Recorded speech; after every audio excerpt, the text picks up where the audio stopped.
ter as relações que a gente chama de relações topológicas, né?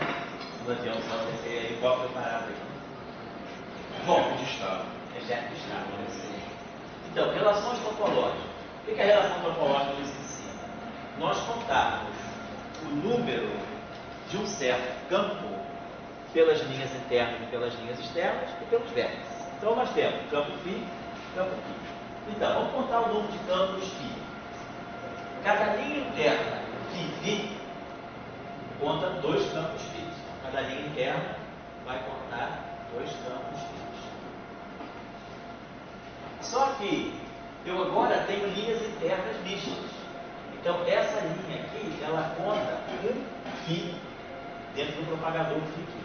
Então, essa linha aqui, ela vai contar o número de linhas internas, né, de φ do propagador na linha φ aqui. Então, a linha φ aqui, ela conta um φ. A linha φ conta 2 φs. E agora, nós podemos ter φ nas linhas externas. Então, cada linha externa conta sempre por um φ só. Então, é o número de linhas externas de φ. Bom, isso aqui. Então, eu estou contando φ pelas linhas internas e externas. Agora, eu vou contar φ pelos vértices, onde ele comparece. O vértice de lambda tem 4 φs. Então, cada vértice de lambda conta 4 φs. Cada vértice f conta 2 φs. Cada vértice com constante de acoplamento H também conta 2 φs.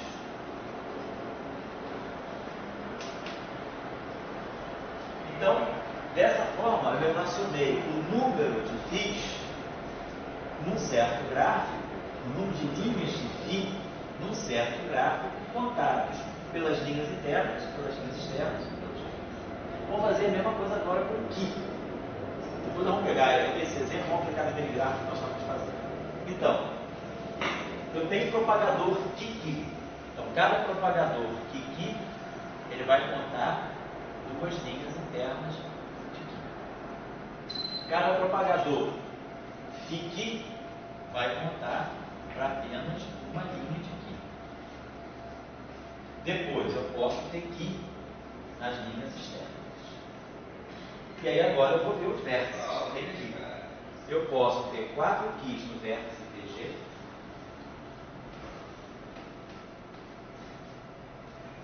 Posso ter 2 Φs no vértice F.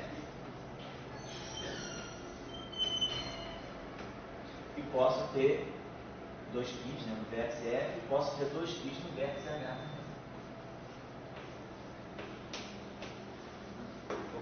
Então, vou pegar aquele gráfico que nós tínhamos desenhado.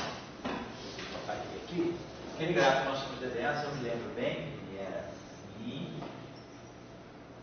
Aí aqui, abria, mas me corrija aí, por favor. Tinha uma linha aqui de cima. Eu fazia disso, né? Eu trazia aqui. Fi.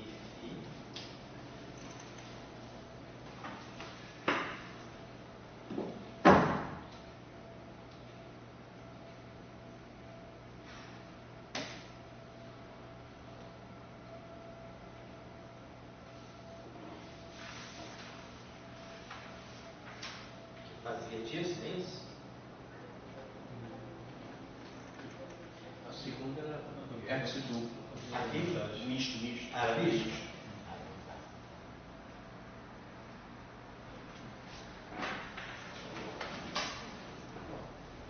E aí daqui saía Outro misto. saiu o Qi, né? Isso. E aí virava Φ e vinha para cá. Isso. Era esse gráfico. Certinho, né? Então, vamos contar esse gráfico. Vamos aplicar essa relação topológica naquele gráfico. Quantas linhas internas de Φ eu tenho? 1, 2. 2 linhas Φ. Então vai dar um 4.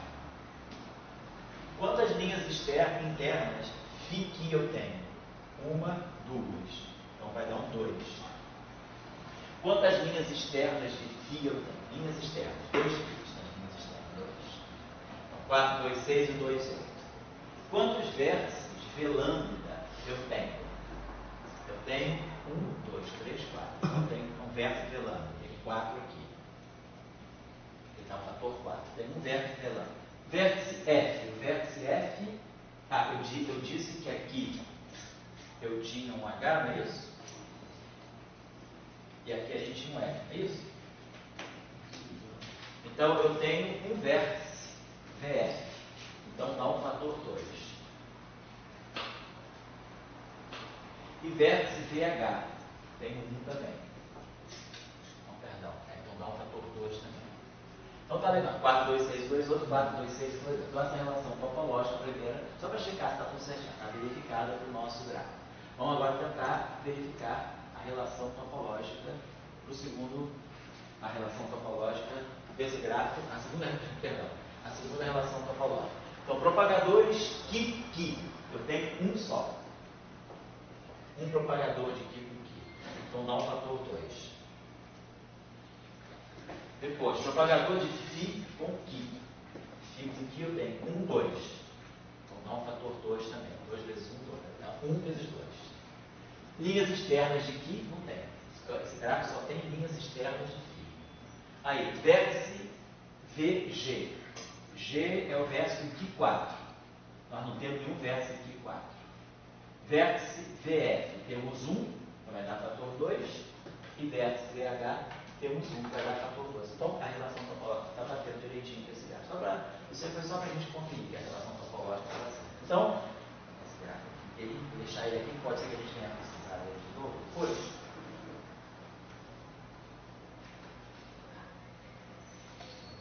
Então, esse aqui, esse propagador aqui é misto. Esse propagador aqui é misto. Bom, qual era o segundo passo, então? Primeiro, fazia a contagem das potências. Segundo, relação topológica. Terceiro passo é tentar escrever o gráfico o máximo que a gente pode em termos das linhas externas. Então, o que a gente faz é eliminar as linhas internas desse gráfico. Então, nesse gráfico, nessa relação aqui, a única coisa que eu vou apagar esse aqui, que você não tinha usado,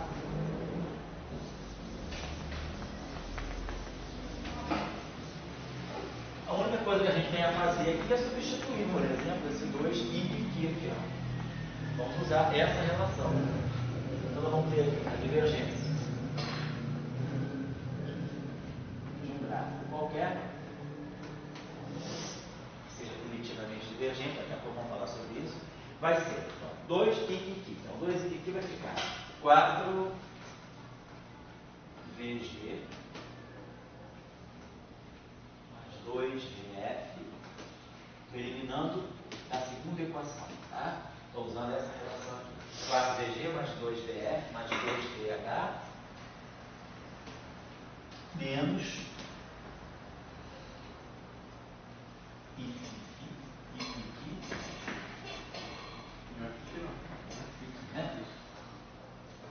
menos aqui. Então, isso é o primeiro termo. Fiz isso aqui. Menos 4V. Então, vai ficar menos 4. Então, menos 4, vamos botar logo aqui mais 4. Agora, menos 4V. V é o número total de vértices. Então, vamos substituir. Isso aqui vai ficar menos 4. Número total de vértices é o número total de vértices lambda. Menos 4V lambda. Menos 4 VG. Menos 4. Quer dizer, o número de vezes, um total de vértices é V lambda mais VG mais VF mais VH. Isso é um total de vértices. Então, vai ficar menos 4 V lambda, menos 4 VG, menos 4 VF, menos 4 VH. E mais 2 VH.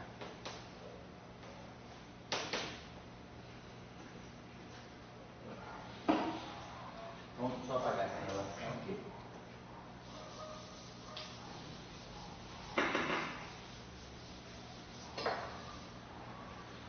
Você acha que a gente já pode apagar também? Não, hoje não vai exatamente. Não, esse aqui eu não vou precisar. Eu já estou usando. Oi? Ali não tem uma linha interna aí? Mas aí não dá para eliminar mais, porque se eu eliminar essa, eu vou trazer ele interno do fico. Vai ficar elas por elas. Ali embaixo, se eliminar ela. Aonde? Segunda equação do ponto 2. Aqui. Essa aqui eu sei. Eu eliminei o 2 e aqui. Não, lá em cima? Não, a de cima eu não sei. A de cima eu não sei. Porque eu não tinha nada que dependesse do if e fi. Não tem com if e fi. Pois é, mas se eu substituir agora esse if e fi aqui, eu vou trazer, essa relação vai me trazer o if e fi, então eu vou ficar elas por elas.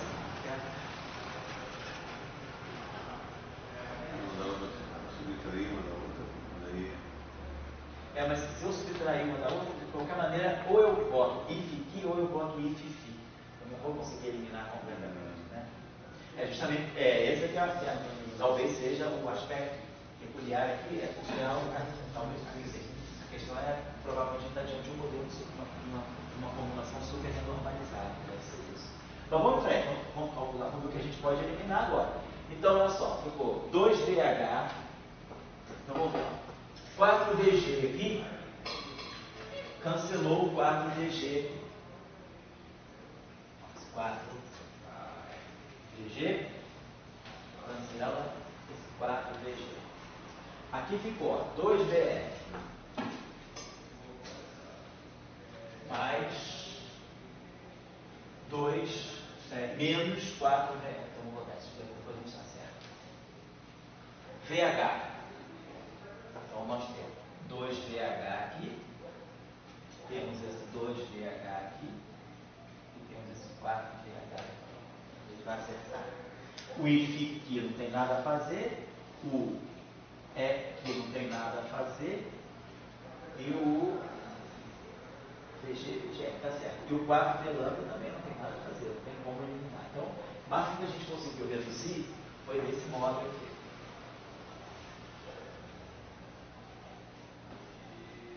Vai ficar fator 4.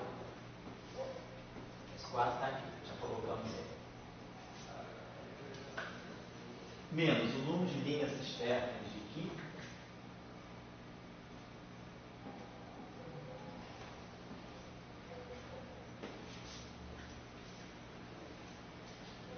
E agora, menos o número de linhas internas de fio aqui.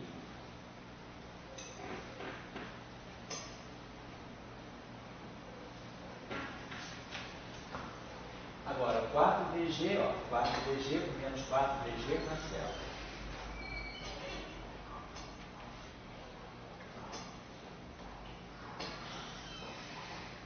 Depois, o 2VF com menos 4VF dá menos 2VF.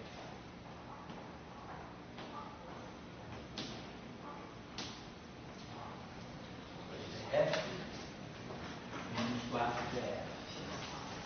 Os 3Hs se cancelam. Tá? 2VH, menos 4VH se cancelam. O que sobra aqui, menos 4VH.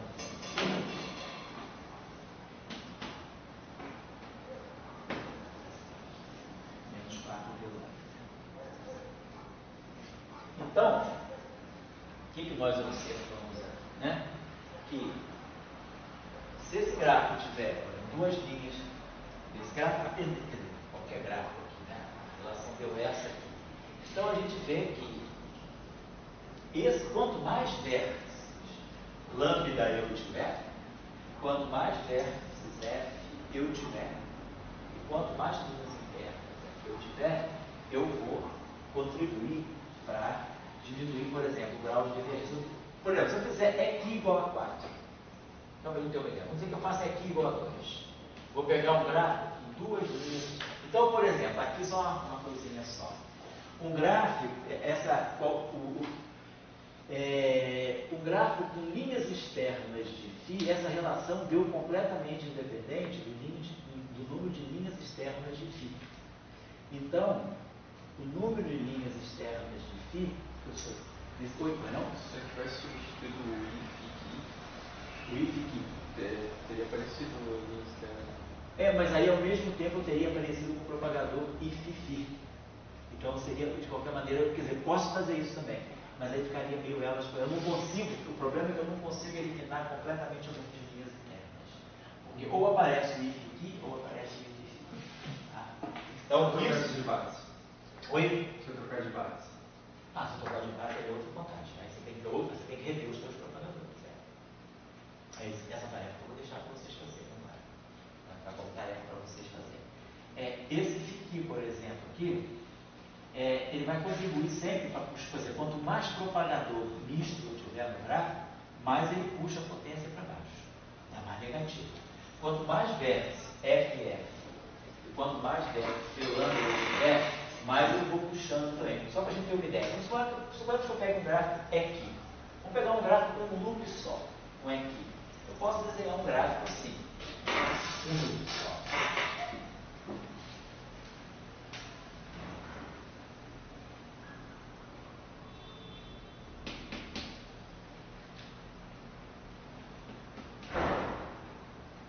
Esse gráficozinho aqui. Esse gráfico aqui tem 4 vértices de φ, está valendo. E ele só tem linhas externas de φ. Então, tem 2 linhas externas de φ. Ele tem, então, número de linhas externas de φ, aliás, é 2. Então, vai ficar 4 menos 2, dá 2. Depois, ele tem vértice VG no ponto aqui. Então, esse gráfico tem grau de divergência 2 para nós. Porque isso aqui é 2, isso aqui é 0, isso aqui é 0, isso aqui é 0. E, de fato, esse gráfico, o que ele é? Ele é um integral de P4K. Mas o propagador de Q com Q que nós calculamos, ele estava dando 1 sobre K2. Vocês olhem o propagador de Q com Q. O propagador de φ com φ, ele dava 1 sobre K4. Mas o propagador de Q com Q dava 1 sobre K2. Então, de fato, esse gráfico tem uma divergência quadrática. É o que está dando é 4 menos 2, o resto tudo é 0. Agora, eu posso, por exemplo, aumentar o número de loops desse gráfico aqui.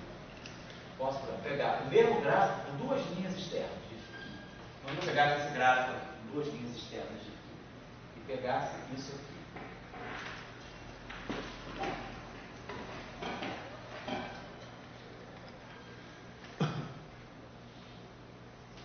Sunshine, né? Oi? Sunshine, chama esse Esse é o Sunset. Esse gráfico aqui, então, tem totalmente dentro do Kiko. Então, ele tem só tem vértices. Então, esse gráfico aqui está a 2 loops, né? Tem 2 loops, então, ele tem 2 integrais. Então, tem quantas pernas externas de Kiko ele tem? 4, mesmo continuou com 2 pernas externas de Kiko. Ele não tem linha interna de Kiko aqui, né? Não tem linha interna, não tem gráfico, não tem vértice VF, não tem vértice V lambda, e não tem linha pá.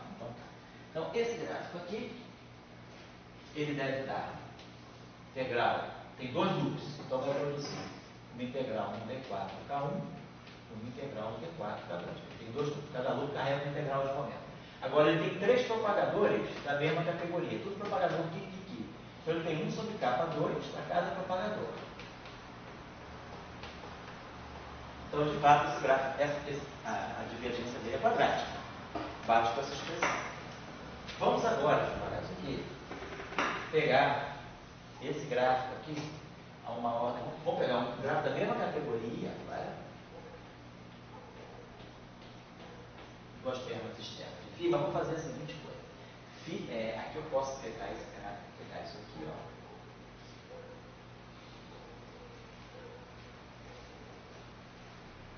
Então, ó, aqui eu tenho φ, φ. Então, φ, eu tenho 2 tipos de vértices, ou F ou H. Vamos supor que eu coloco aqui um vértice F e aqui um vértice H. Aqui é um F e aqui é um H. Então, nesse caso, eu tenho 2 linhas externas de φ. 4 menos 2 continua dando 2. Não tenho propagador de φ com φ. Tenho um vértice DF. Então, o vértice DF tem um só. Então, ele vai produzir aqui um fator menos 4. E tem um vértice H, não tem um vértice lambda. Então, esse gráfico aqui ele vai convergir com uma potência de momento ao quadrado do denominador. Ele vai com potência de momento a menos 2. Ele não é quadraticamente divergente, ele é quadraticamente, ele converge. Tá? Continua um vértice, né? Só tem um vértice VF só. É esse aqui. Então, 2. Não, estou colocando, inclusive vou colocar assim com vértice e VH. Sim. Aqui eu coloquei um vértice H. Ah, então. Então, esse gráfico. Agora vamos fazer a Mas conta. o DH não acabou aparecendo daquela forma? Não, pois é, não aparece a forma. Então ele vai entrar aqui, vai ficar 2 menos 4. Vai entrar 4 menos 2 menos 0 menos 2 menos 0. Ele não tem vértice, não. Então nessa expressão aqui, certo? Então dá um menos 2. Vamos olhar agora. Esse gráfico é um gráfico de dois loops. Então ele tem V4 capa 1, V4 capa 2. Esse propagador aqui é φ. Então ele vai com 1 sobre capa 4. Esse propagador aqui é φ. Então ele vai com 1 sobre capa 4 também. Esse propagador aqui é Ki. Ele vai com 1 sobre capa 2. E aqui eu tenho um vértice VH. Então ele vai pegar uma potência de momento ao quadrado, numerador do vértice VH. Então eu tenho 4, 8, 10. 4, 8, 10. Né? 4, 4, 8, 8, 10. Mesmo? É, né? Tem dois loops, né? 4, 4, 8, 8, 2, 10. Tá no VH. Esse aqui é 1 sobre capa 4. Tá certo? Esse aqui é 1 sobre capa 4 também. E esse aqui é 1 sobre capa 2. Então está dando 4, 4, 8, 2, 10. Está dando 4, 0. Está dando 0. Digamos que é errado ali. Aí ficou 4 menos 2, duas linhas externas de aqui, 2. E quantos vértices VF eu... desculpa. Quantos vértices VF eu tenho? Tem um vértice VF. Então ele dá um fator menos 2, perdão. Eu tinha colocado 2 vértices VF. Aí eu pensei isso que você falou, não sei. Tem um vértice VF só. Então fica 2 menos 2 dá 0. Então, de fato, esse gráfico ele é logaritmicamente divergente. Ele tem potência de momento 0. Então, o que a gente já começa a observar? É um gráfico que depende do mesmo número de linhas externas, mas a potência dele é mais convergente. Então, deixa eu fazer um outro exemplo ainda para você ver a coisa. Se eu pegar agora esse mesmo desenho, o gráfico, duas linhas externas de aqui. Mas vamos pegar um gráfico agora de, por exemplo, 3 loops. Vamos pegar uma coisa assim. Aqui eu posso pegar.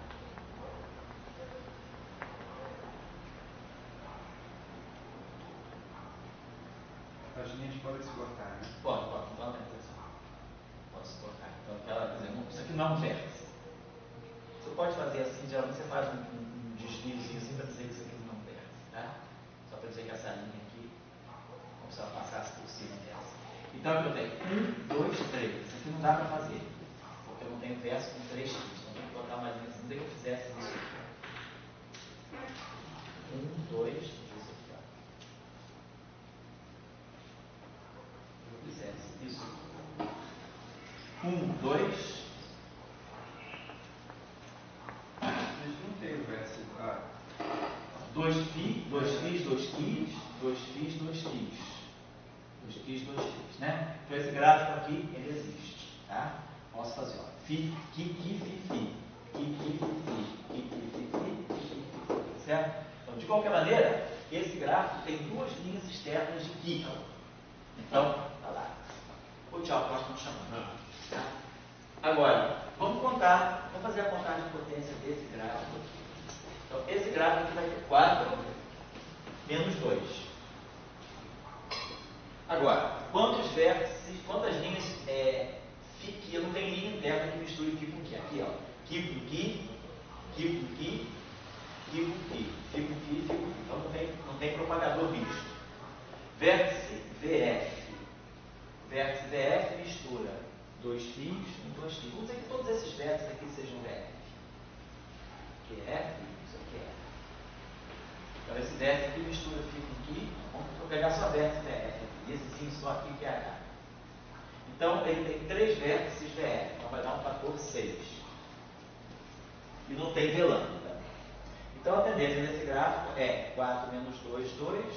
2 menos 6 dá menos 4. Então ele tem uma potência menos 4 de momento. É o que está dando a contagem de potência. Vamos fazer agora a contagem olhando direto no gráfico, sem contar como fazer a força bruta. Então esse é um gráfico que tem um loop, 2 loops, mas tem 4 loops. Né? O número de loops é o número de linhas internas. Então, uma linha interna, 2, 3, 4, 5, 6, 7. Você tem 7 linhas internas. Vamos recontar. Ó. 1, 2, 3, 4, 5, 6, 7. Essa aqui não é vértice. Essa aqui não conta como linha, não tem 7. Menos, linha interna, menos o número de vértices. 1, 2, 3, 4. Mais um. Esse gráfico tem 4 loops, né? Então, 1 loop, 2 loops, 3 loops, 4 loops. Tem 4 loops. Então, cada loop contribui com uma potência V4. Então, cada loop vai me dar esse. Como eu tenho 4 loops, né? Eu vou produzir então, V4, vamos dizer assim, a 4. 4 elementos, 4 integrações em K. Capa 1, capa 2, capa 3, capa 4. Depois, aqui eu tenho propagador de tipo φ, que é 1 sobre K4. Outro tipo φ, que é 1 sobre K4. Olha, 1 sobre K4, 1 sobre K4, 1 sobre K4, 1 sobre K4. Então eu tenho 1 sobre K4, a quarta potência. Eu tenho 4 propagadores de φ. Φ com φ, φ com φ, φ com φ, φ com φ. Agora aqui eu tenho Ki com Ki, Ki com Ki, Ki com Ki. Cada propagador de Ki com Ki me contribui com 1 sobre K2. Então eu tenho 3 propagadores dessa categoria. 1, 2, 3. E eu tenho um vértice H, que me contribui com o momento ao quadrado. Então, no final de tudo, nós temos 16 com 2, 18. Menos 16 com 6, 22. Então dá menos 4. Então, de fato, esse gráfico converge. Ele tem momento a menos 4. Então, bate a contagem e está batendo. Agora, vocês vão observando o seguinte. Eu aumentei o número de loops. Esse gráfico, ele era quadraticamente divergente a um loop. E agora, a 4 loops, ele está sendo convergente. Então, à medida que eu estou aumentando a série perturbativa, ou seja, eu estou aumentando o número de vértices, eu começo a colocar vértices dessa categoria no meu gráfico, eu começo a fazer o gráfico ficar mais convergente. Então, à medida que eu vou aumentando o número de loops, a tendência é fazer haver uma convergência. Então, na regularização, eu tiraria esse gráfico. Esse gráfico não é calculado. Mas aí, fisicamente, por que ele não entraria? Qual argumento seria da regularização? Não, ele vai poder entrar, ele vai entrar só para te dar correções. Ele não gera divergências que você precisa renormalizar. Mas a regularização não é a regularização. Você regulariza. Isso, quando você regularizar esse gráfico, o que significa? Nós vamos aprender, nós vamos introduzir um parâmetro que vai fazer as integrais ficarem bonitas. Mas no final você joga esse parâmetro para zero. Quando você jogar esse parâmetro para zero, aquele gráfico ali, automaticamente a parte dele, ele já é completamente convergente, ele não vai depender desse parâmetro. Então, quando você jogar esse parâmetro para zero, o valor do gráfico vai ser o mesmo, porque esse gráfico já é convergente por nascença. Então, você não precisa nem regularizar ele. Ele já é convergente. Só vai regularizar os gráficos que são divergentes. Para poder fazer a renormalização. Depois de regularizar, a gente faz a renormalização.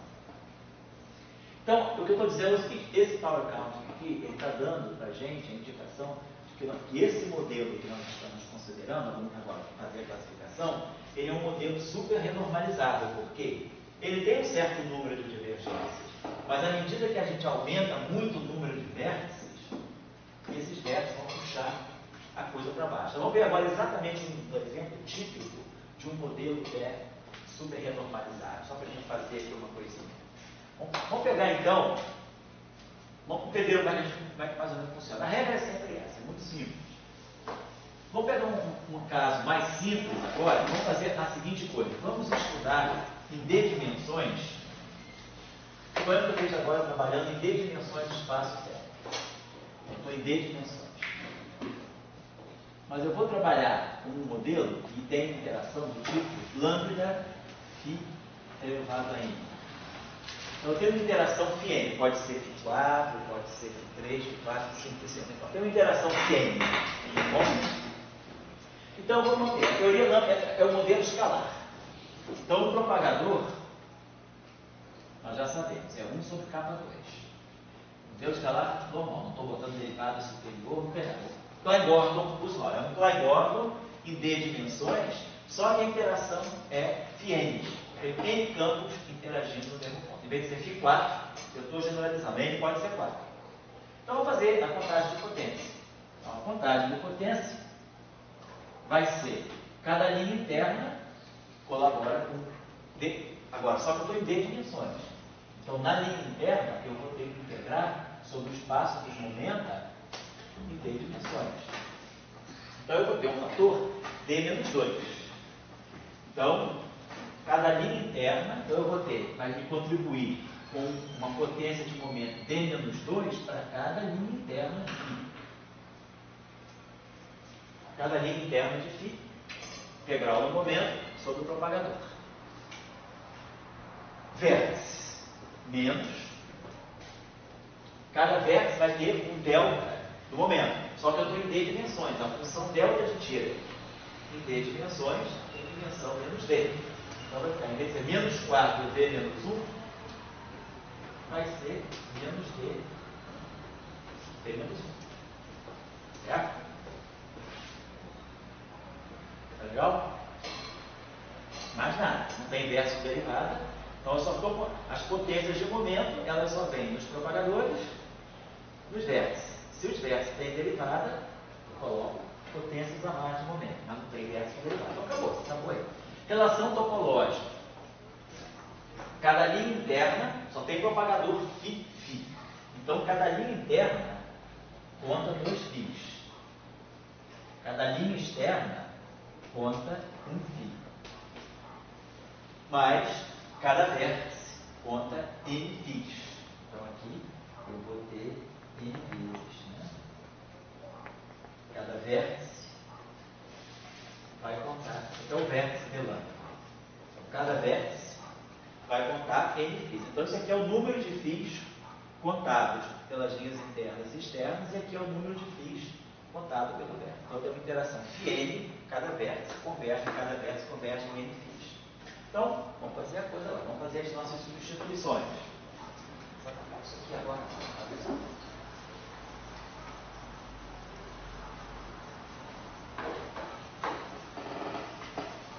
Eu estou indo um pouquinho mais devagar, porque a gente vai ganhar um tempinho na semana que vem, então eu queria fazer isso aqui bem feito, porque hoje a gente termina isso, e nunca mais vocês precisam fazer isso. Já sabem como faz. Isso é uma técnica muito importante. Quando a gente às vezes está estudando um modelo, a gente quer saber se ele é normalizado, isso aqui dá sempre uma boa indicação. Não garante, né, mas é uma condição necessária, tá? Mas não é suficiente. Às vezes você tem uma contagem de potência, né?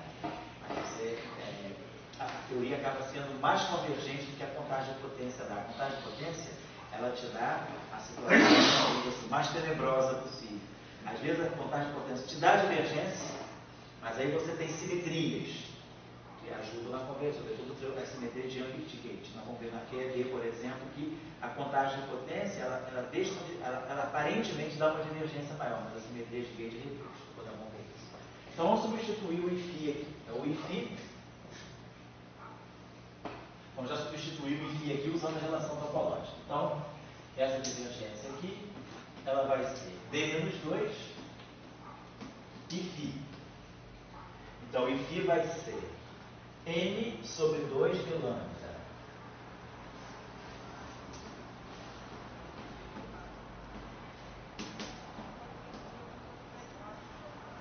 menos 1/2 de F.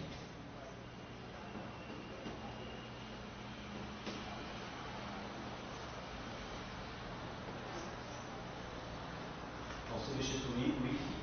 Menos dV mais D. Mais D menos dV. Então vamos lá. Então vamos ver. Vamos começar com D. Depois eu vou ter o fator que vai ser menos D menos 2 sobre 2 F. E agora, aqui é velada, né? Vamos escrever lá. Deixa eu botar aqui.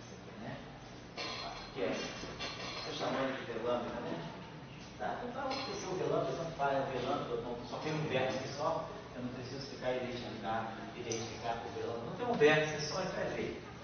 Tem que especificar diferentes vértices, certo? Então ficou D menos 2 sobre 2 é φ. Agora na parte do V ficou menos esse D aqui.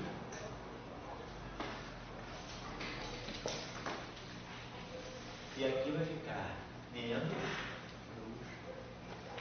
M sobre 2 D sobre 2. Menos D menos 2 sobre 2 é.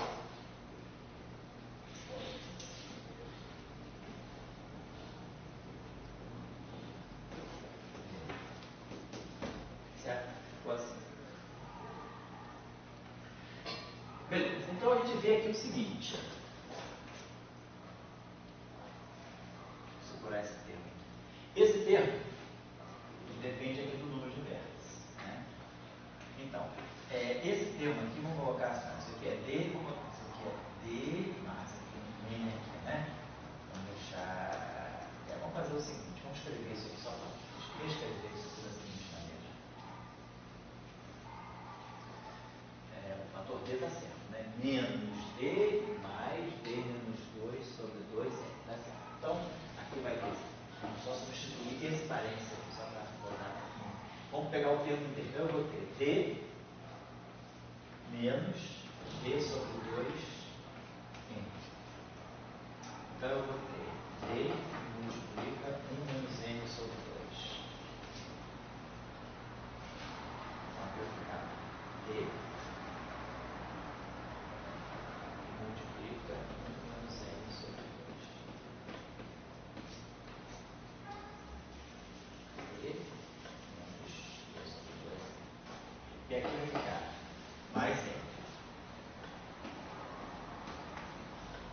Certo? Ficou. Mais. Tá legal. Olha só, N é o número de interação. Então, N tem que ser no mínimo 3. N tem que ser maior ou igual a 3, porque se N for igual a 2, simplesmente eu tenho um termo de massa, eu tenho que ter 2. Aquele termo lá, para ser um termo de interação, eu tenho que ter pelo menos 3 campos. Então, N tem que ser maior ou igual a 3. D é o número de dimensões. Nós não estamos trabalhando com dimensão fractal, então vamos supor que D seja um inteiro. Então, eu tenho, isso aqui é D. Professor, desculpa, eu não entendi por que tem que ser maior ou igual a 3 para ter aquele limite. O N? Pelo seguinte, porque se o N for 2, for menor do que 3, você não tem um vértice de interação. O termo φ2 é o termo de massa. Tá. A interação tem que ser no mínimo 3 campos. Isso, tá. Então, N maior ou igual a 3. Então, esse carinha aqui, no mínimo, é 3 vezes. Então, fica 1 menos 3 vezes. Pode 1 menos 3 vezes. Então, esse fator aqui vai ser sempre negativo, tá? Porque esse termo aqui, no mínimo, é 3 vezes. Então, esse valor aqui é menos 1,5, ou então ele é mais negativo ainda. Se n for, por exemplo, 4, só que fica menos 1. Então, esse termo aqui é sempre negativo. Então, esse termo é sempre negativo, então isso aqui está puxando o D para esse termo aqui é negativo. É esse termo aqui que vai poder compensar, certo? Para poder esse termo ficar, isso aqui dá um negativo. Porque se esse termo todo aqui for negativo, isso aqui vai ficar contribuindo positivamente no final. Então, a tendência é aumentar. Vamos fazer a seguinte pergunta. Qual é a condição para que esse número de vértices não apareça? Para que a contagem de potência ela só dependa do número de linhas externas. Dá zero, né? Então, isso aqui tem que dar zero. Então, eu teria que ter que D que multiplica. Então, teria que D teria que ser igual a menos N sobre 1 menos N sobre 2. É muito jeito isso aqui, né? D seria menos N sobre 1 menos N sobre 2. Vamos botar aqui 2N. E aqui, Só notei que 2 menos N. as estrinhas vão criando dimensões. Então, olha só. Se por exemplo, esse n for 3, 2 vezes 3, 6. 2 menos 3, menos 1. Então fica mais 6. Então, se eu tiver uma teoria, um modelo lambda φ3, n igual a 3, significa uma interação φ3. 3 φ's interagindo no mesmo ponto. Eu teria o correspondente d igual a 6. Então, em 6 dimensões, o modelo φ3, ele perde esse termo. O que significa perder esse termo? Significa que se eu estou em 6 dimensões, isso aqui vai ficar 6 menos 6 menos 2, 4, por 2, 2, menos 2 é 1. Então, isso significa que eu só vou ter divergência para uma certa estrutura de gráfico. Gráficos com 2 φ, gráfico com φ, gráfico com 2 φ e com 3 φ. Gráfico com 4 φ já fica convergente. Então, eu tenho só, independentemente do número de vértices, então, independentemente da ordem perturbativa. Independentemente da ordem perturbativa, eu só vou ter gráfico uma linha de φ externa, então eu vou ter alguma coisa desse tipo, com 2 linhas de φ externas, uma coisa desse tipo, ou com 3 linhas externas de φ, algo desse tipo. São as únicas categorias de gráficos. Independente, aquela bolinha quântica, ela pode ter quantos loops eu quiser, não importa. Depende do número de loops, depende do número de vértices, só depende do número de linhas externas. Então, eu tenho um modelo que ele classifica apenas 3 categorias de gráficos divergentes. Qualquer gráfico com uma linha externa vai ter divergência 4. Qualquer gráfico com 2 linhas externas vai ter 6 menos 4, 2. E qualquer gráfico com 3 linhas externas, 0. Não tem que ter pelo menos 2 linhas externas, não? Não, você pode ter uma linha externa. Mas é que processo vai ser? É alguma coisa desse tipo assim. O nome desse processo é Tadpole. Esse processo aqui, isso aqui pode contribuir para, como isso aqui vai acertar o valor do teu campo. Entendeu? Mas fisicamente, o que ele é? Fisicamente, esse gráfico aqui representa, ele estaria representando que você não, vamos dizer, você teria uma função de Green, um campo apenas, ou seja, o teu campo, que não trivial, ou seja, o teu campo, ele adquire um valor esperado no vácuo diferente do zero. Então isso está ligado a uma quebra espontânea, isso pode estar ligado a uma quebra espontânea de si mesmo. Fundamental. Oi? Esse não é gráfico fundamental. Fundamental, certo? Então, Sabe o que quer dizer polo? Tadpole Eu não entendi. é o nome desse gráfico. Tadpole é um gráfico desse tipo, assim. É o gelinho. Né? Certo, isso aqui. Muito bem. Então, nós estamos vendo o seguinte, que se eu pegar esse modelo, não te dá em mecânica estatística, esse modelo tem algum interesse. A teoria de 3 em 6 dimensões. Vamos pegar agora n igual a 4. Tem interação. Vamos fazer 7 dimensões por interesse. Vi um comentário do jornalista. Ele andou lendo um desses livros de streaming. Sei. Desses livros de divulgação. Tem um cara em inglês que fez um livro aí de streaming recentemente. E ele bota um mundo de multiversos. Sei. Assim, Esse universo multiverso. e as duas coisas disso aí, deve ser, imagino, deve ser 60 multiversos, tudo assim. Eu não sei se é o livro, não é o livro do Michinho Carpo, não, né? Não. Não é o universo elegante, não é o universo da É Caixa o de universo Nós. elegante isso aí, mano. Michel, acho que o universo elegante não é Michel Castro. Não é Carpo, não. É um outro cara. É um inglês que era de Oxford. O inglês mesmo, É, né? de Oxford, mesmo na massa. Sei. E eu não sei o nome dele, mas quando eu digo é que defende, bom, não sei, mas é uma coisa assim, só que é um cara, é um índio, né? Ele diz que tem multiverso. Porque a pergunta que a gente faz aqui é. Eu digo a questão que até que ponto a matemática nos conduz. Essa é uma pergunta. Até que ponto a gente, com esse âmbito tudo, etc. É claro, a partir da Quando chega em coisa, a mulher fala que não é assim, mas sabe? Não tem matemática, né? Segundo Dirac, né? Dirac gostava de brincar dizendo isso, né? Que até que ponto a matemática conduz, né? Ele sempre dizia que enquanto você tiver domínio da física, tudo bem, deixa que a física te conduza. Mas quando você quiser ir além e não tiver mais domínio da física, vai pela matemática que ela vai te conduzir para um lugar bom. Ele sempre dizia, deixa a matemática te levar. E aí você, com a matemática, você vai sempre chegar em algum lugar. Então, até onde a gente tem controle físico, tudo bem. Depois você deixa a matemática te levar, né? Matemática leva eu, como diz o Zeca Pagodinho. Matemática leva eu. E aí depois você vê onde é que você vai chegar, né? Não, você pode chegar em vários Pode, mas aí você vai ter que considerar, vai ter que discutir. Quer dizer, é aquela briga da física, é aquela interplay da física com a matemática. Quando você perde o controle, porque realmente a gente não tem condição de ter controle sobre tudo. Mecânica quântica não existe hora nenhuma.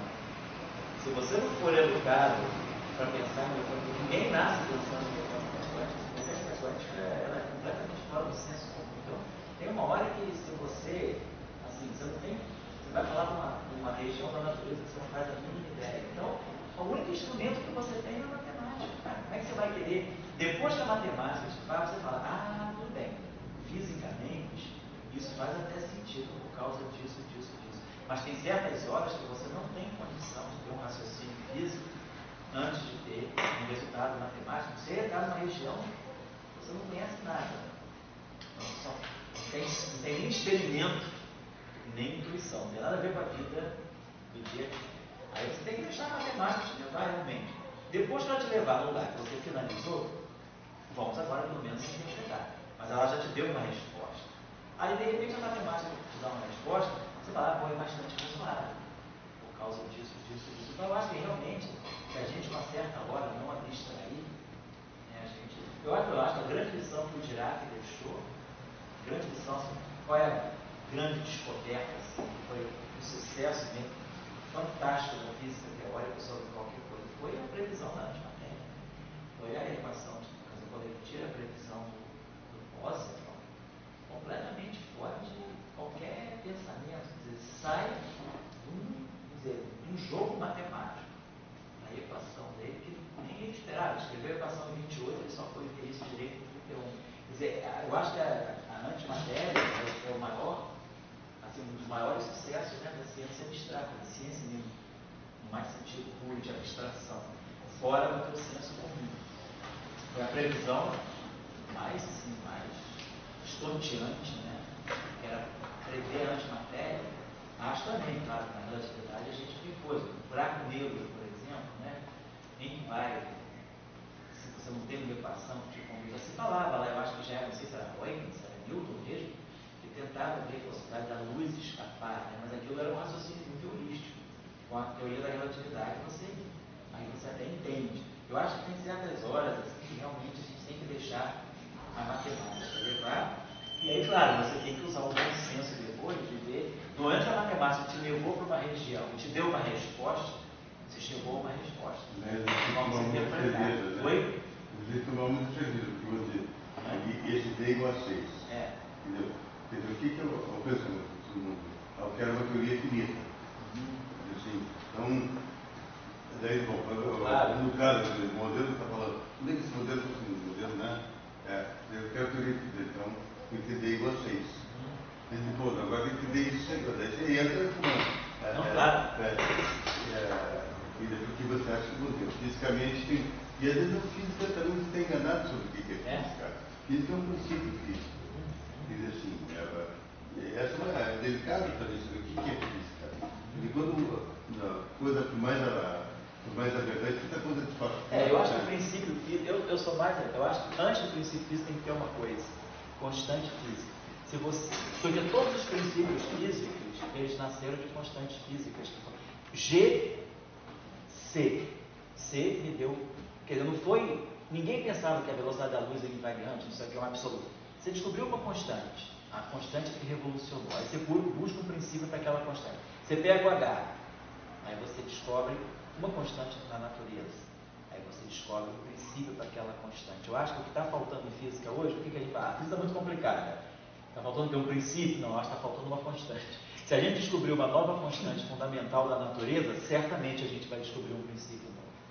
Mas sem constante fundamental, eu acho que a gente vai buscar princípio, tudo bem, da minha cabeça, né, um delírio, um sonho, como você falou, uma cerveja, um baseado, sei lá o que, alguma coisa vai me dar um princípio. Mas eu acho que o que está faltando talvez em física seja a gente descobrir uma nova constante.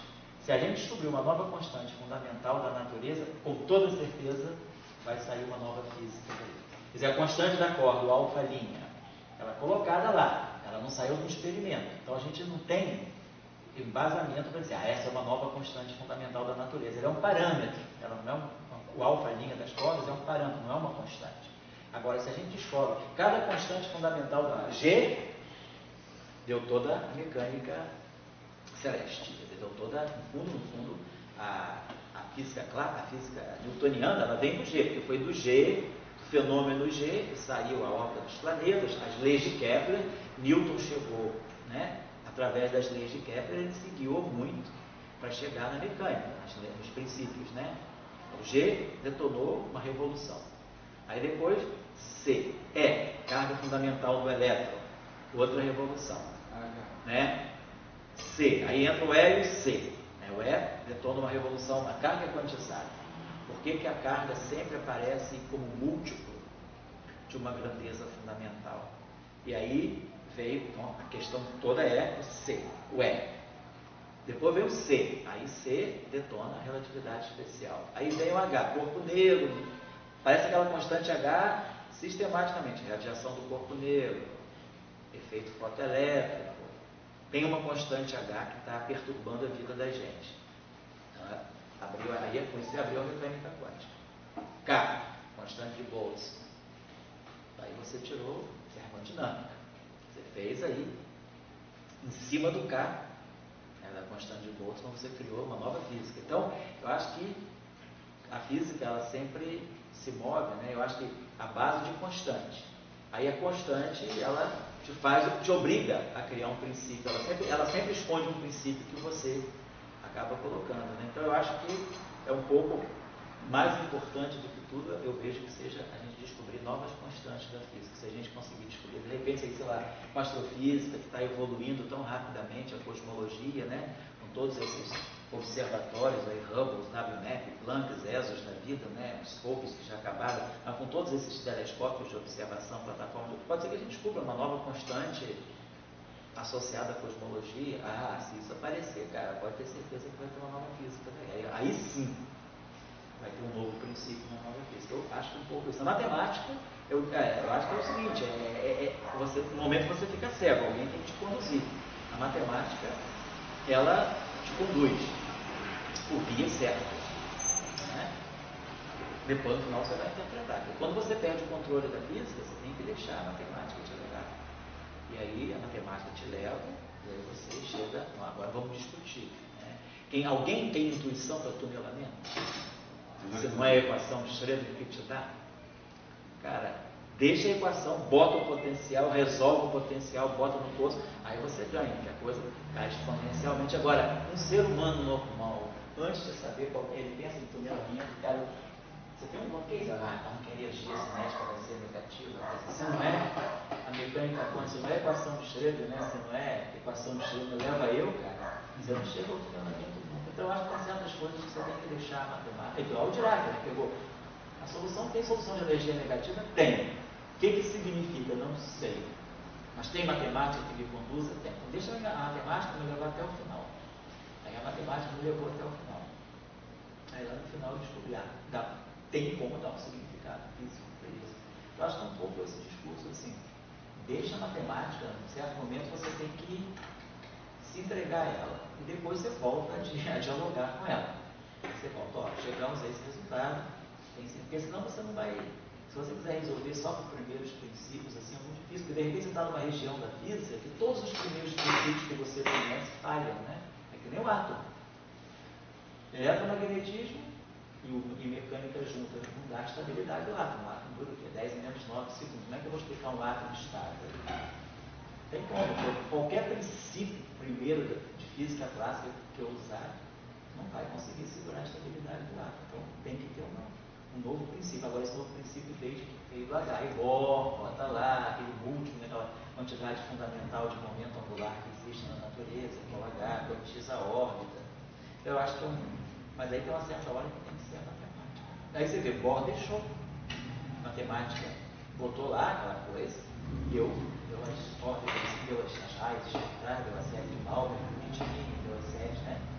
Eu acho que é um discurso assim, que a gente tem que levar com cuidado, né? Claro, a física não é matemática, mas a gente não pode negar a força da matemática na física. Eu acho que tem uma certa hora que física e matemática, eu pelo menos acho que são a mesma coisa. Não é física matemática, nem é matemática aplicada. É uma ciência. É uma ciência natural, mas não é física nem é matemática. Acho que as duas coisas se confundem. A gente tem que deixar isso um pouco acontecer. Acho que a abstração tem uma certa hora, cara, se não for pelo raciocínio abstrato, você não chega a nada. É a visão, eu não estou querendo doutrinar ninguém, não. A gente pensa sobre essas coisas ao longo da vida da gente, né? Que a gente tem uma hora que estou dando matemática, mas se pura matemática ou é física, né?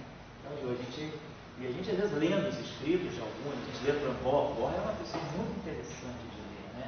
Porque Bohr era um cara que botava muito o pé no chão da física, assim, né? Então, Bohr é uma discussão boa. Bohr, Heisenberg, Dirac, né? Não tem, é um pouco bom a gente também, às vezes, é muito bom a gente ler também um pouco esses caras, né? Porque esses caras, tem que respeitar o que eles fizeram, sabe o que estão dizendo, e às vezes eles também têm reflexões nesse sentido, da relação entre física e matemática, né? Isso é uma coisa. Então, o Pauli, né? Pauli era praticamente o arqui-inimigo do Dirac, assim, né? Eles não estavam bem, não? Não. Pauli tinha uma briga com o Dirac. Ele chamava o Dirac de Monopolião, né? Ele dizia que tudo aquilo, cara, era não sério. Ele falou, aquele mar de Dirac, ele não sossegou enquanto ele fez uma formulação que evitasse o mar de Dirac. Ele falava que o mar de Dirac era uma loucura. Ele dizia mesmo que era nonsense. Ele tinha uma. Agora, o Pauli pagou grandes picos, né? Pauli afirmava categoricamente que era impossível existir semicondutor. Quando alguém teve ideia teoricamente, o cara, porque quando o semicondutor, ele foi oposto teoricamente. Depois ele virou experimento, né? Virou física experimental, depois física aplicada e virou tecnologia. Mas o Pauli, ele dizia, isso é uma ideia impossível. Ele dizia, não é possível existir semicondutor. A experiência, a teoria mostrou que era possível e a experiência confirmou. Depois, Pauli dizia que era impossível o Dirac tirar a antimatéria a partir da equação dele. Ele tirou. Depois, qual foi o outro grande livro do Pauli? Ele dizia que é impossível a paridade ser violada. A paridade foi violada. Se eu contar, eu já contei que tem o prêmio Nobel e o prêmio Ig Nobel, né? Pauli ganhou uns 3 ou 4 prêmios Ig Nobel, né? Porque ele fez aquela previsão categórica de que era impossível, cara, o negócio estava certinho, né? Foi a antimatéria, foi semicondutores, violação de paridade, eu acho que são 3 ou 4. Acho que é legal o cara que discutiu o assunto. Pois é. Não, é bom ler esses caras, porque você vai entender por que ele diz que não. E aí por que o outro cara está dizendo que sim. Quer dizer, quando você vai entrar numa briga de Dirac com o Pauli, você já não sai a mesma pessoa. Antes de ler, você era uma pessoa. Depois que você lê, você é outra. Né? Essa coisa que tem igual 6 ali, eu dou um exemplo, né? Então, agora você tem igual 6 para poder a teoria ser finita. Daí você qual o princípio físico que você está seguindo? Então você não está sabendo que esse quadro que. E daí vem uma discussão, né? Como é que você. Eu acho que, por exemplo, as estrelas isso que você está falando do dia, que você segue a matemática, eles seguiram e se perderam, tá? Tanto que eu não estou dando essa continuidade. Não vai dar uma fase. O tempo mostra as coisas, né? Quer dizer, existe uma efervescência quando é novidade, e também aquela coisa de política, né? Você, claro, todo mundo quer a unificação, lá, né? Mas depois o tempo mostra, né? E a verdade é o seguinte, você vai na matemática, e de repente você Sim, Então, se você vai na matemática só assim, né, completamente desconectado, eu acho que é ruim. Não, nenhum dos caras é desconectado, assim, ninguém é burro, né? Não, eu digo, O problema é que muitas vezes é o próprio caminho que você leva para aquela direção, né? Você quando chega e compra, cara, então, 84, lá, na Green, né? E aí agora, o que deu, assim, me dá um resumo, assim, e daí a pessoa não conseguiu montar os fluxos não são. Você tem aquele fluxo e ali o rio é forte, né? Vai te levando, né? Ali tem muita cerveja levando, não, tem muita cerveja. Cerveja é pouco, baseado, pesado. Cerveja é pouco. Vou botar aqui 4. Se eu agora coloco aqui 4, então aqui dá 8. E aqui dá menos 2. Então dá menos 4, então dimensão D é igual a 4. Então, a teoria, o modelo lambda de 4, ele é renormalizado, ele não depende do número de vértices de 4 dimensões. Então, D é igual a 4, então o power count fica D é 4, 4 menos 2, 2, 2, 2, então 4 menos 2, 2 por 2, 1, então menos é 20. Então, em princípio, eu teria 4 categorias de gráficos divergentes. Poderia ter uma linha externa, 2 linhas externas, em princípio 3 linhas externas, e depois 4 linhas externas. Essas categorias de gráfico teriam todas as outras já seriam finitas, não seriam divergentes. Agora, nós vamos ver depois que tem uma simetria que vai dizer, na próxima aula a gente vai ver por que isso aqui não precisa, e nem isso aqui precisa por causa da simetria do Lagrangiano que φ vai em menos φ. A teoria lambda Φ4, ela é invariante por φ que vai em menos φ.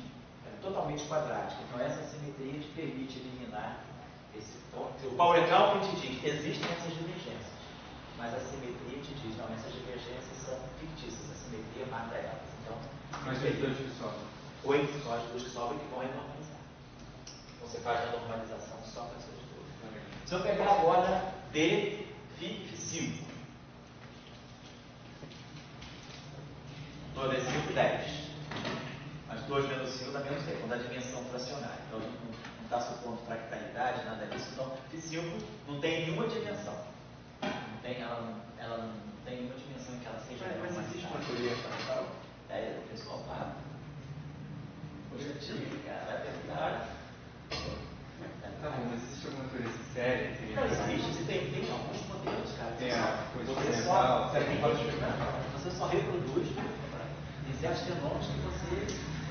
Aquele fenômeno se passa com uma dimensão Porque, por exemplo, sempre na LHC a gente sempre vê uma busca de uma dimensão extra, não uma dimensão fractal. Não uma dimensão fractal, mas você tem muitos fenômenos que funcionam com dimensão fractal. Sobretudo em engenharia, robótica, por exemplo. A robótica, esses movimentos todos assim, confusos dos robôs, aquilo tudo é feito com fractalidade. Mas aí não está numa dimensão fractal. Não, mas o espaço não é fractal, mas aquele fenômeno, ele explora uma fractalidade. Ele entra num regime de fractalidade do teu espaço. Mas existe uma teoria que o espaço é fractal? Não, saiba assim, uma teoria que fazer equação de Dirac em dimensão 4 terços, né? Existe isso, existe tentativa. Se você tem livros até sobre isso, né? Que você vai construir teorias, você tem duas coisas, ou o espaço é fractal, ou os teus operadores admitem potências fractais. O que é uma derivada elevado a meio? Faz sentido eu escrever uma teoria em que eu vou tirar a derivada a meio de um campo, ou vou tirar a derivada a 1/3 de um campo? O que significa você definir um operador matemático que seja derivada 1/5? Você tirar a derivada primeira, a derivada segunda. E a derivada 2/3? Existe matemática para isso. Então existe o cálculo fracional. O cálculo fracional ele te dá prescrições para você tirar derivadas não inteiras.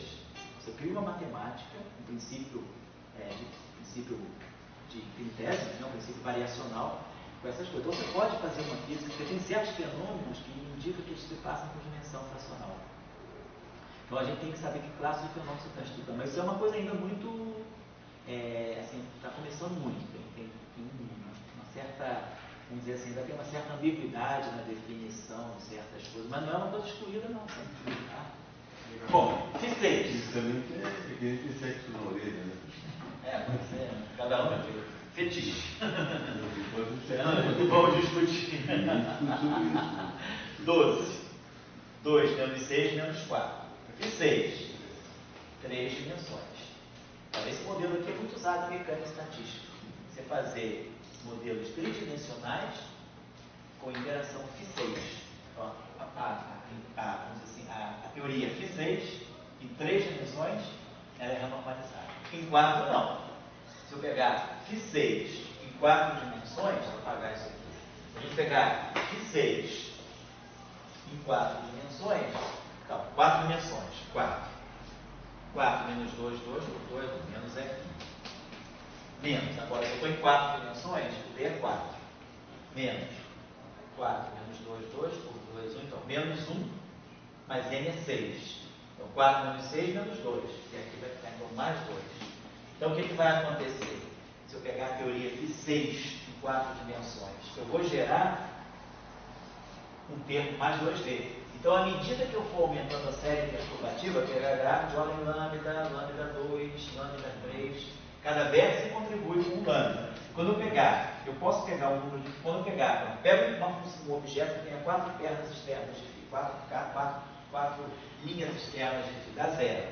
Então, esse gráfico ele vai divergir com 2D.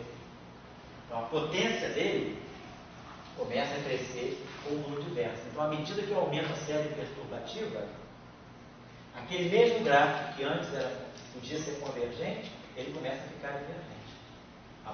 Então, isso significa que à medida que eu aumento a série perturbativa, eu estou aumentando a divergência. É isso que a gente diz que é uma teoria não renormalizada.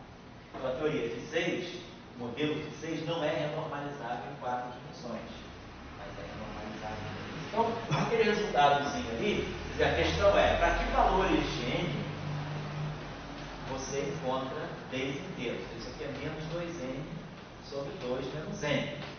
Então, não é para todo valor de N que eu vou encontrar um D inteiro. Para N igual a 3, N igual a 4, N igual a 6, sei lá, N igual a 8. 2 vezes 8, 16. 2 menos 8? Não dá. Então, para N igual a 8, então a gente se pergunta, quais são os valores de N para os quais eu obtenho esse resultado aqui inteiro. É um probleminha matemático bom, não é só isso, mas é ninguém, isso é um joguinho matemático, não importa. A gente quer isso, basicamente isso. Nessa conversa, na minha época, esse 6 por D igual a 3, naquele livro do Amit. Do Amit, pois é. É um modelo estatístico. Eles tinham que era o máximo para todos, o Paulo, então, já tinha aquela turma que já botava com D igual a 3, D igual a 3, resolvia as questões da matéria condensada. Exatamente. Esse modelo é muito importante em mecânica estatística. 6 e 3 dimensões. E é o momento que a matemática se conduz. Isso, exato. Será que é verdade? Vou deixar um exercíciozinho só provocativo. Pode falar. Cada época assim, tem coisas assim que estão muito em voga, o tipo de música, né? E daí o pessoal quer enaltecer, né? E daí o cara encontra que, digamos, um D igual a 3, toda essa configuração, etc., é o caminho, é natural, isso é a defesa do conceito, né? Mas aí que vem essa questão. É que ponto que a matemática se conduz. Tem casa, né? Chega em casa, tua namorada ou tua mulher te mostra que não tem matemática nenhuma, você tem que fazer e lógica as ordens, né? Botar uma rabinha externa e ser dominado, né? Tarefa. Vamos fazer o seguinte exercício. Suponhamos que a gente tem... Uma das bases? Oi? É o último das bases. Isso, vai ter 2 tarefas, eu vou deixar aqui. A primeira tarefa antes dessa, eu vou colocar uma tarefinha que é assim. Suponhamos que a gente tem 10 dimensões e que eu vá estudar a interação φn. Só que eu vou acrescentar uma outra interação nova, que é uma interação com constante de acoplamento f, mas com 2 derivadas, algo desse tipo. Dμφ vezes um φ elevado a n. Então agora eu tenho um jogo É só um exercício assim, mental, que eu não tenho aplicação física, não, é só para vocês treinarem isso. Então, se estão em D dimensões, tem a interação φn, mas aparece um acoplamento com duas derivadas e uma potência n. Então, a minha pergunta é, vocês conseguem achar, quer dizer, aí vocês vão, pelo Power Counting, nós vamos querer ver se a gente consegue zerar o coeficiente do V. Agora, aliás, eu tenho dois V's. Eu tenho o V lambda e tenho o VF. O V lambda, tudo funciona como a gente fez agora. E o VF, ele vai introduzir duas potências de momento. Então, vai aparecer um mais 2, vai fazer 2VF aqui. Porque vão aparecer duas potências de momento associadas a esse VF. Então, aí quando vocês fizerem o Power Counting, vai aparecer VF, vai aparecer V lambda. Eu quero saber se vocês zerando o coeficiente do VF, zerando o coeficiente do V lambda, ou seja, existe uma dimensão tal que, com uma certa potência de M aqui e uma certa potência de M aqui, eu tenho a renormalizabilidade. Então, essa que é a questão dessa tarefa. É encontrar o delta, e aí nós vamos ter, a partir desse delta, nós vamos querer zerar. Tem um coeficiente do V lambda, então vai ter um coeficiente, vamos dizer assim, um A de D, M e N, vezes o V lambda. E deve aparecer aqui um coeficiente D, que depende de D, M e M, que vai com VF. Então a minha pergunta é, será que para zerar o V lambda e zerar o VF, isso vai me dar um sistema de equações entre D, M, M, D, N, M. Eu vou ter duas equações envolvendo D, N, M. A pergunta é, será que eu consigo encontrar uma dimensão D, uma potência M e uma potência M, onde essas duas equações podem ser zeradas? Oi? Consegue, claro que consegue. Vamos ver aí? Não? Para inteiros, tem que ser inteiro, vamos ver. Inteiro. A solução tem que ser inteira, porque você tem potências, né? Tá certo? Então faça esse exercício. E o outro exercício, a outra tarefa que eu vou deixando, essa é mais desafiadora, é pegar esse exercício que nós pegamos, esse exercício da aula anterior, agora no primeiro tempo de hoje, nós pegamos aquele exercício com Fi e Ki. Colocamos aqueles termos, tiramos aqueles propagadores, Fifi, Fiqui, Kiki, e as interações. Então, a questão é, se eu mudar de base, a questão é, então eu vou sair da base Fi, Ki, e vou passar para a base Fitil e Til. Onde, nessa base aqui, eu devo trabalhar com os campos em forma diagonal. Eu devo ter, então, aqui, nessa base aqui, eu devo ter só o propagador Fitil, Fitil. Eu devo ter aqui só o propagador Fitil, Fitil. Diferentemente daqui. Ao passar de uma base para outra, o espectro não deve mudar. Então, a gente deve ter os mesmos polos. Então,